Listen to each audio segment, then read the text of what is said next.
10 اسطوره برتر فوتبال ایران کدامند؟ رتبه 10 حسن روشن متولد تهران.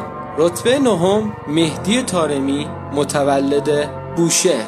رتبه 8 مهدی مهدویکیا متولد عراق. رتبه 7 فرهاد مجیدی متولد مازندران. رتبه 6 خداداد عزیزی متولد خراسان. رتبه 5 کریم باقری متولد آذربایجان. رتبه 4 علی کریمی متولد گیلان. و 3 رتبه برتر. رتبه 3 علی پروین متولد تهران.